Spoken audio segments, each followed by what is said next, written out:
মধ্যরাতের শেষ বেঞ্চ। বর্ষার রাত, বাইরে ঝড় আর বৃষ্টি। গ্রামের পুরনো হাই স্কুলটা তখন প্রায় ফাঁকা।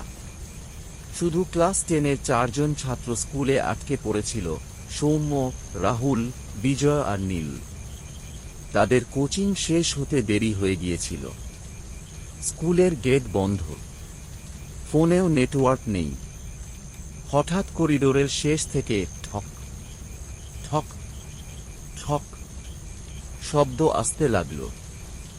রাহুল বলল, কে ওখানে? কোনো উত্তর নেই, কিন্তু শব্দটা ধীরে ধীরে কাছে আসতে লাগল। তারা সবাই ক্লাসরুমে ঢুকে দরজা বন্ধ করে দিল। ভেতরে শুধু একটা টিউবলাইট জ্বলছিল, আলোটা বারবার কাঁপছিল। ঠিক তখনই নীল লক্ষ্য করল, শেষ বেঞ্চে একজন বসে আছে। কালো ভেজা চুল, মুখ ঢেকে রেখেছে, স্কুল ড্রেস পরা, কিন্তু এই ক্লাসে তো আর কেউ ছিল না। সৌম্য কাঁপা গলায় বলল, তুই কে? মেয়েটা ধীরে ধীরে মাথা তুলল, তার চোখ দুটো পুরো কালো। হঠাৎ টিউবলাইট নিভে গেল। অন্ধকারে শুধু একটা ফিস ফিস শব্দ শোনা গেল। আমার বেঞ্চে কে বসেছিল?